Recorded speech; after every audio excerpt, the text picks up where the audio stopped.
Musicians Can Thrive started as an audio documentary, and in just a few years, it's become so much more than that. I wanted it to be a community that could help like-minded musicians find each other, and it's grown into that much faster than I expected, or even than I could have imagined it would. So what do you do with this? What do you do when you start building momentum in a certain direction, and it takes off faster than you expect it to? Often, you start building momentum towards something because you think you want to go there. And when I started building momentum in the direction of being a recording artist, of pursuing the spotlight and being the star, that didn't feel right to me. Even though it was something that I'd been really focused on for several years, and I thought it was a thing I wanted most in life. But the reality of that day-to-day experience didn't feel like what I was supposed to be doing. There was just something that felt off, like I was stifling something important that I needed to make space for. So I pivoted, and I created Musicians Can Thrive. At first, this podcast was honestly just an experiment. It was me testing out something different, something new, but something still in the music industry. Something that I thought maybe I would want to do, but I hadn't ever done it before, so I couldn't be entirely sure. Now, Musicians Can Thrive has become something that's not only what I want to do, but it's a thing that feels right. Call it your zone of genius, or call it the path you were meant to find. Whatever words you use to describe this phenomenon, when you find your thing, you know. When you find something that you're especially good at in ways that other people are not, and you find something that energizes you, that brings you joy, something that makes you feel like you're working on something a little bit bigger than yourself, it's really easy to give everything you have to that thing, to becoming as good as you possibly can in that realm of work. And that's what this podcast has become to me. Musicians Can Thrive, as cliche as it sounds, is a way of life, a way of doing things, a way of choosing to pivot or to continue in the direction that you're already building momentum, especially when it comes to deciding what kind of career you want to build in music and deciding how you want to build that. So Musicians Can Thrive is not going to be for everyone. And that's okay. Your music is not going to be for everyone. My music is not going to be for everyone. But as musicians, as creators involved in the world of music, whether that's in front of the mic or behind it, whether that's writing the songs, filming the videos, taking the photos, promoting the music, whatever it is that you do to contribute to this ecosystem that helps artists thrive, that's important work. And it's something that we celebrate here. It's something that we celebrate on the good days, and it's something we celebrate on the days when things feel especially hard. On the days when it feels like, you know what? I've been banging my head against this wall for 5 years, 10 years, and it still doesn't feel like that's paying off. What if all this effort is for nothing? It's especially hard to go through those days alone. And we all have our friends, we all have our individual support networks of people who believe in us, who encourage us, who help us when we need it. And here with Musicians Can Thrive, I'm building an extension of that. I'm building a place where independent musicians can learn from each other, or we can get inspired by different ideas and strategies that we wouldn't have come up with on our own. A place where we can hear how other people are going through struggles very similar to ours, and where we can help each other celebrate the wins, small and big. So, building a career in the music business that's resilient through ups and downs that you can sustain for decades, it's not something that's going to happen overnight. You need to be ready to run a marathon. And that will help you break through the noise. Many of the people that you might consider to be an overnight success usually put in about 10 years of work building momentum before they got to that breaking point. And just for the sake of really establishing once and for all that everyone is welcome here, everyone's story and experience is welcome and encouraged. I encourage you to share your learnings, share your failures, your successes, speak your truth. Musicians Can Thrive is not stuck on any one genre or even any one age group. Men, women, non-binary, and transgender folks, anyone who makes music or wants to be involved in the world of music, you are welcome here. And maybe I can encourage you to check your assumptions at the door when you come into this community, when you listen to this podcast. Just because someone is a classical musician and you have a rock band, or just because you're a folksy singer-songwriter and they're a rap MC, that doesn't mean you have to dismiss their experiences. Building a resilient career as a musician is a marathon, with lots of failures teaching you what it takes to be successful. This is not an exact number. I need to do the research, but only about 3% of artists who are out there and go viral and stay successful at that high celebrity level for decades, only about 3%. That's not a lot. So as an independent creator in the world of music, there's usually something that you can learn from people across a variety of genres. And now, I'm preparing to launch Season 3 of Musicians Can Thrive. One of the things that has me most excited about doing this is this fall marks the second full year that I've spent just exploring this journey of what it means to thrive as a musician, both to me personally and to any musician that I come into contact with. It's given me an excuse to have these wonderful conversations with people about things like, how do you make money? How do you strengthen a connection because you want to have that relationship with this creator or this person who has business knowledge that you can learn from? How do you balance that with also the need to pay the bills? Because if you can't survive, if you can't pay rent, the music is just a thing that brings you joy. Creating music is a luxury in many ways. And it happens to be one that many of us cannot live without. And so we do these creative things to figure out, okay, how am I going to pay the bills? How am I going to design a life that I love every day? How am I going to invest in myself so that I can earn an income in the music business? And inevitably, there's gonna be a shitty day every now and then. It's just part of life. But it's entirely possible to build a life that you genuinely love, majority of the time. I think one of the things that's most beautiful to me about what it means to be a musician right now in this world that we live in is you don't have to be a rock star. You don't have to be a rap star. You don't have to be a top 40 hit list regular to be able to be succeeding and thriving in the music industry.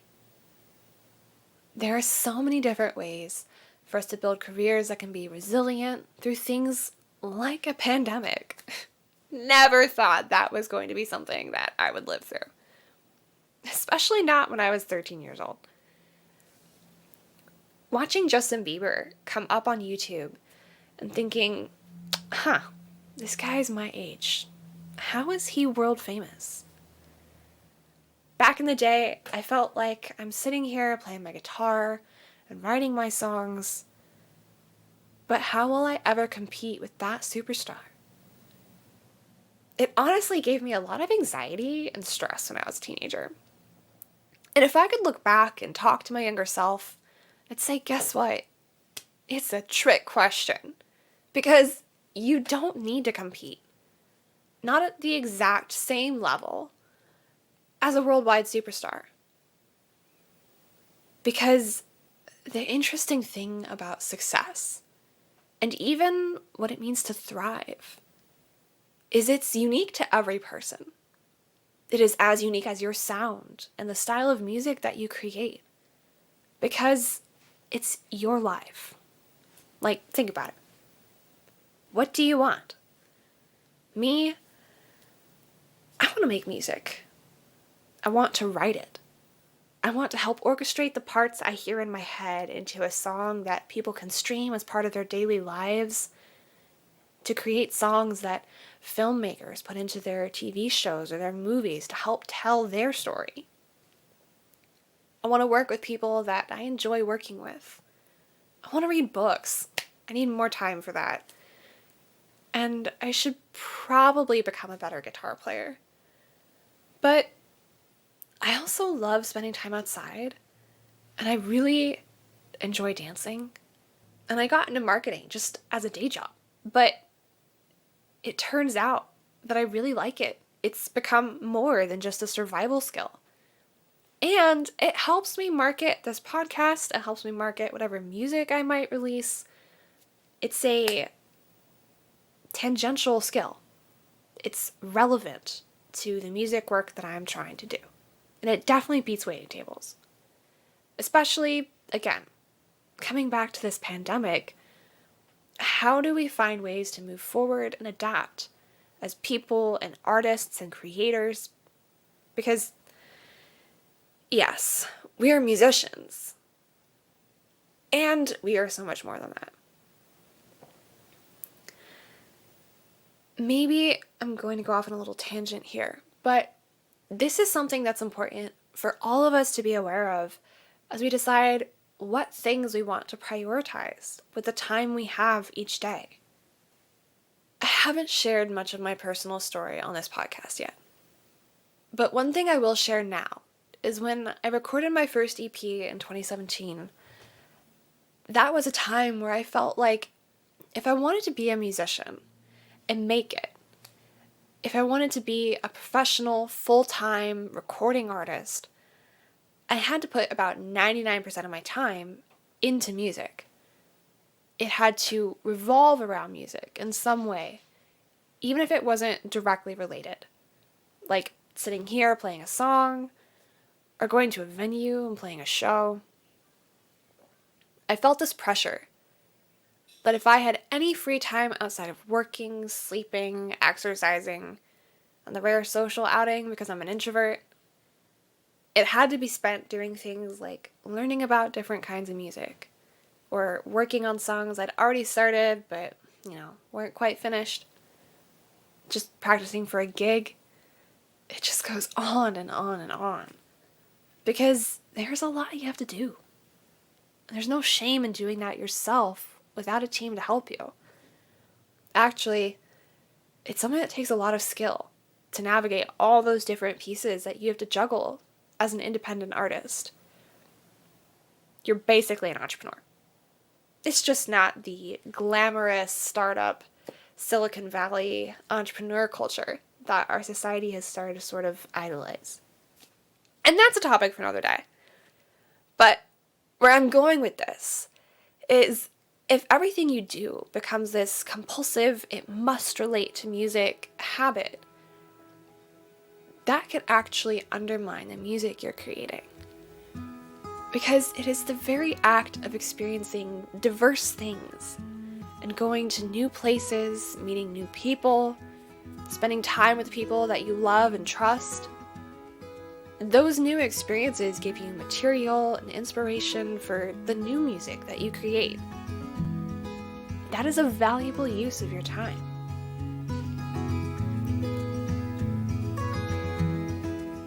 Honestly, even just taking care of yourself needs to be a priority. Because if your body is not healthy, if things aren't right in your head, you're going to have a hard time handling all of the responsibilities that come with basically being your own boss. Like figuring out, what am I going to do this week to move the needle a little closer in the direction towards a life I want? My point with this is we are musicians, and we can be painters, illustrators, architects, software developers, bartenders, filmmakers, literally anything you want. It turns out having skills that are complementary to creating music and performing it make a big difference.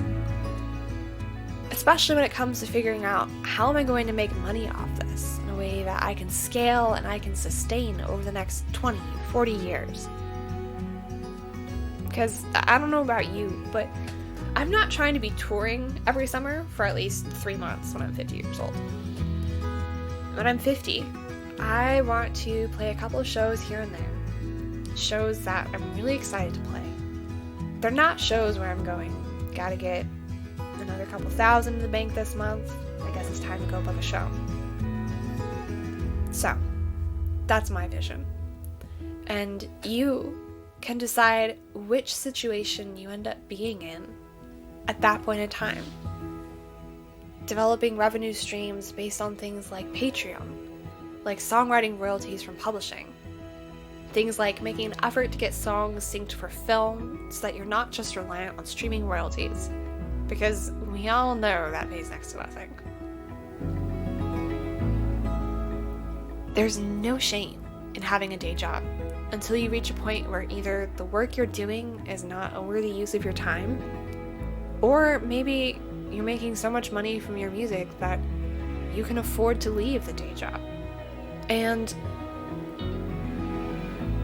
I think another thing that musicians tend not to think of is there is a reason why most of the millionaires in the world have, on average, about 7 different streams of revenue. So, if your, quote, day job is related to music and it brings you as much joy as creating your own music does, who says that you need to, quote, quit to be a successful musician? Just have the different streams of revenue. Find ways to leverage that to build your wealth, to build your career and your life in music. Make it what you want. I'm gonna leave you with this. What does it look like for you to thrive? What priorities do you need to focus on to make that happen? How can you build relationships with people who energize you and motivate you instead of drain you? And what can you do to build relationships with the people in your audience so they have the motivation to become basically a loyal repeat customer, supporting your music career for decades? And these are the kinds of things that I'm exploring with lots of indie musicians and creators as part of the Musicians Can Thrive podcast. I'd love to have you join us.